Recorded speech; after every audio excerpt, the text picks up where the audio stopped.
This is the Shine On You Crazy Daisy podcast, and I'm your host, Trudy Simmons from the Daisy Chain Group, providing platforms for women entrepreneurs to be seen and heard. This platform is for women entrepreneurs that want to hear the real stories of what it takes to be yourself and run a business with all the different hats that you might have to wear. These are the stories of the tenacious, the rebellious, and the resilient women that are working towards the future that they want to build for themselves and their families. Hello and welcome to the Shine On You Crazy Daisy podcast. And today I am thrilled and excited to introduce you to KArima McKenzie Thomas from VIP Life Success Coaching. KArima, thank you so much for being involved in this whole project, and please tell us about your business. Yay, thank you, Trudy. My coaching elevates women's lives from stress and struggle to ease, fun, and pleasure. I love that. That sounds amazing. That's what I do. Look, reading your chapter, it was an absolute eye-opener in how life can go. But there was a lot of trauma in the beginning of your life. But what led you to heal? So, like an avalanche, when you have little bits of snow adding to the snowball, and then the snowball gets big enough that it causes the avalanche and the whole thing falls apart, I would say that's how it went. A few things happened. I had my little one at 23, and the relationship with her father was fraught with all kinds of trauma in itself. And I made a decision at that point, I remember making it, that I could not put my child through some of the trauma I had been put through, and that I wanted to be better for her. So that was one. And then after leaving that relationship with nothing except my clothes, even though I had brought everything to the relationship or built it while I was there. So I walked out of a home with nothing that I owned in the home: appliances, furniture, books, nothing. And a young baby. And when I hit rock bottom again twice after that, financially and emotionally. And I made a decision. I think after the second time, I said, you know what? I will not be here again. I cannot be here again. I need to figure out what's wrong with me. I'm broken in some way, and I need to fix it. And so that became my pursuit. I dove deep into self-help books, YouTube videos, articles, anybody who could provide. I mean, I've done it all, the Danielle Laporte's books and you know, the FIRE series and all those things, the desire mapping. I followed Lisa Nichols. I mean, I have been through so many coaches over the years, Rich Litvin, you name it, I've done it, right? In terms of just figuring out myself and what was wrong with me. And then I deep dived into trauma, following Mastin Kipp, who works around specifically trauma and the nervous system and how these things show up. And that blew my mind wide open, because most of us don't realize how many health issues that people have that doctors say are just an anomaly. You're just the exception. It's been trauma. When you go back in that person's lives, their father was beating on their mother or beating on them, or, you know, they had a seriously traumatic rape, or the most inexplicable health issues that people have pop up in their lives are usually based around trauma. And a lot of the dysfunction, when we ask young people, I mean, my mother, why can't you just pull yourself together? Trauma. Your nervous system is not normal. You don't function the way your body was created to function. And there's so few people talking about that. So even the psychologists, a lot of them, they don't know. So they don't know that people, it's not just a matter of your brain. Your body literally functions differently. It responds differently to stimuli. It processes information differently. I love that quote on the internet now that people raised on love see the world differently. Oh my God. It is so true. Yeah. Your brain processes the world differently. Your body responds to the world differently when you were raised on love, or if you had serious trauma in your life, or if you were raised in trauma. And so all of that has, as I said, I have shifted so many times in so many ways. My daughter's now 14. She'll be 15 in January, over the last almost 15 years. And that's what allowed me to begin helping women who nobody else could understand or help, because I've been there. But not just have I been there, but I have information so many other people don't have, because that's just how I'm built. I went deep. So, yeah. But it's also, I think that what you said at the beginning is that you decided to heal. And I think those decisions are so important to make for yourself, because trying to help somebody that isn't ready for the information that can help them, it's like an uphill battle. Whereas when you make those decisions, it's an eye-opener about what you're willing to change for yourself. In your chapter, you talk about purpose and finding yours. So what does purpose mean to you? I think purpose is the magic that we all sprinkle throughout the world, which is why I have magic in the name of my chapter. Everybody thinks that it's this big thing and they want their name in lights, and they want the billboards and they want all the money. And those things can come, but it starts with the little things, understanding that every single interaction, every single day, there's a footprint that you leave as you walk. I mean, even our interaction, I got this random email, and I'm like, who is this person asking me how I am? What? And I start with it. If you realize there was a gap in the time before I responded, I'm like, what? Is it one of these people who's going to try to sell me on a coaching program? Because I'm not here for it.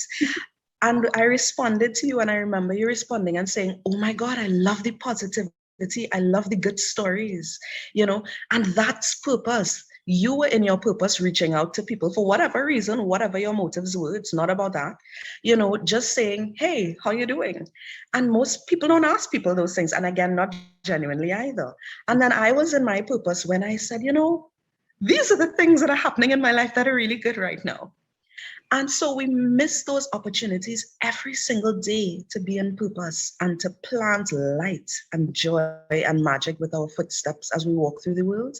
And as I said, it's the smile, it's the complimenting the little girl who is wearing her cute dress, and you can see she's liking it because she's twirling, or the little boy who's proud of his muscles. Or you can walk in purpose every single moment, every single interaction, even in a Facebook or an Instagram comment. Every single day. You can, I'm a coach. And somebody said that I've heard people tell me that you pour into people and you don't even realize you're doing it, because I can teach or coach in every single interaction, even in a response on a Facebook post. And that's purpose, Tracy. Trudy, oh God, sorry. And for me, it's about getting people to understand that women in particular, we can light up the world. We can bring so much light and change this world, not by marching and writing with passion. And those things are great, but with the small things where we seed magic into another woman's day, or little girls or little boys or man's day, and bring light. I'd forgotten how we'd actually met, but when I sent out that email, it was genuinely because I was sat in a place where I didn't feel connected to enough people, I need more people, but I don't feel like I'm engaging or connecting with people that are outside of the 10 people that are around me all the time. So I literally sent that email of how are you, how's your business? And I'm not kidding, it was about 80 responses. Wow. But we as business people are always going to be skeptical, thinking, what are they going to sell us into? And I get that, but to get 80 responses from people with these stories that are pouring out, I think that it just blew my mind. It really did. I loved it. Let me tell you what that is, though. I told a client of mine I don't want to lie, maybe a month ago, if so much. You heart connected. When you sit in your body, and your intention of purpose and bringing light, even if it's not consciously that you say those words to yourself, people feel it. It's a vibration. And so you sat in your heart self wanting connection, genuine connection, and we felt it, even if we couldn't describe it, because again, usually I delete those emails. So there's no real reason why, except that I felt your vibration, even if I didn't consciously realize it, because you were in your heart space and it met my heart in its heart space. And that is literally how we should go through the world. You know, people ask me all the time, how do you get these kinds of, exposures and these types of opportunities? Because this is a thread in my life. Mm-hmm. It's because that same client, I was telling her that it's because I move through life from my heart space. Do I get more hurt than most people? Probably, right? But I choose to move through life from my heart space because it's so much more fun. Yeah. It's so much more magical. What does a VIP life look like to you? That sorry. So it's loving life. It's that every moment is magical. Every moment is pleasure and fun. Again, ease, fun, and pleasure. So many of us have drank the Kool-Aid that everything needs to be about sacrifice and hustle and planning. It's all very masculine, particularly for women, and it's destroying us from the inside because it's not our natural way of being. Our natural way of being is carefree and light, and again, seeding magic and from our heart space. And a lot of us operate in the corporate world. A lot of us operate in this world where we're guarded, where we don't get to let our hearts out, where we don't operate. We don't run up to people and hug them. We don't smile. We have to be professional. We have to be proper, and we have to look a certain way, and the headshots and all the things, right? We don't show our shoulders. And so that magic that so many women are missing. And I change their lives when I coach because, oh my God, I can live that way. Hell yes, you can. And all the global opportunities still come, and the money still comes, and you have peace and you have pleasure.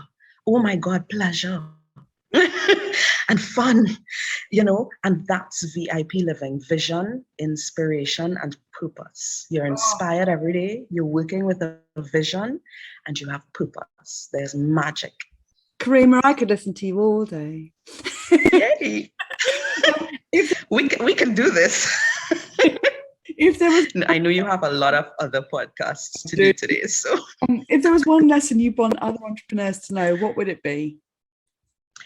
One lesson: that it's okay. Again, it's okay to want fun first. It's okay to want ease first. It's okay to choose yourself. Choose yourself. And choosing yourself means that, you know how little girls throw tantrums? I don't want to do it. Yeah, I do. And they break us out of that and they tell us it's badly behaved. But that's your inner compass. And if we were to listen to that inner little girl, the I don't want to do it, instead of pushing through and disciplining ourselves and being consistent. I have so many issues with that being consistent thing when you're being consistent in an uphill battle, because again, you're fighting with your body, you're fighting with yourself, and the burnout happens and the health issues happen because you're not in alignment and you're not listening to your little girl. So choose yourself. Choose, stop, breathe, get into your body, and really figure out what is the most aligned, heart-centered action and thing that you can say in this moment. And if it doesn't come in this moment, then step back and say, I can't do that right now. I can't make a decision right now. Let me tell you, the world tells us we have to rush and we have to make these snap decisions. It's a lie. I don't do those anymore. I haven't done them for years. And every single thing, Trudy, happens in its right time. Yeah. In its right time, because you step back and you allow space for the divine to work and to give you guidance or for things to unfold, and you're in your heart space and you have chosen yourself. Choose yourself. KArima. What is... She's smitten. She's like, I'm smitten. What is your favorite business book? It's counterintuitive in a lot of ways. It's The Greatest Networker in the World and Conversations with the Greatest Networker in the World. It's one book, 2 parts, by a gentleman called Og Mandino, Mandino. And I came to that book because a network marketer or an MLM person told me I should read it. But I read the book, and it is the most amazing book I have read to date. And I read that book more than 2 decades ago, and I have read it for the first time. I've read it so many times since. I have recommended it to people. It is one of the most amazing books I have ever read on leadership of self first, and then one's family, and then one's team and business, of again living in that heart space, living in purpose, choosing your dreams. I mean, it will change you and change your business and your service and your leadership like you cannot believe. Conversations with the greatest network in the world, the greatest network in the world, Og Mandino. Amazing recommendation. Thank you. KArima, this has been absolutely amazing. And I hope that everybody goes and reads your chapter from everything that you've been through to where you are now, and for people to be able to listen to this and feel that positivity oozing from every pore. And been through it's jaw-dropping, and I'm so grateful that you took the opportunity to be a part of this with us. And all. Thank you. Am I allowed to ask you one question before we go? Sure. I really just wanted to know, did you have any idea when you got the nudge to do this, where it would reach, how many people you would touch, the kind of difference you would make? I mean, and where did that nudge come from? What was your motive? Were you just trying to put out a business book? Was it the money to raise for charity? Like, no. Did you know how? Well, crikey. No, I did this book because I got into a rut in my business, and I'm always about building platforms for women entrepreneurs to be seen and heard with in safe spaces. And stories are such an important part of the building of our businesses. So I thought I would do a book, Shine on You Crazy Daisy, and I put it out to the people that were in my audience, and I had 50 people sign up in a week, and I thought there's more than one book there. And then I thought, wait, I'm gonna have to read these chapters because some of them won't be as good as I think they'll be. And then I started reading, and I thought, oh my goodness, these need to be heard. There has to be an ongoing platform for it. So, and now there's 3 books. There's going to be another 3 next year because I've got people queued up waiting to have their stories heard and seen. And I am on my purpose. I am in my purpose. I am every second of it. This, anybody that does a book knows it's not a money spinner in any way. This is all time. It's all love, and it's all heart connection with other business women and saying, I want to hear your story. Please share it with us. Love it. Love it. Love it. Okay, love, that has to be the end. I'm so grateful for your time, and can't wait for people to read your chapter. Thank you.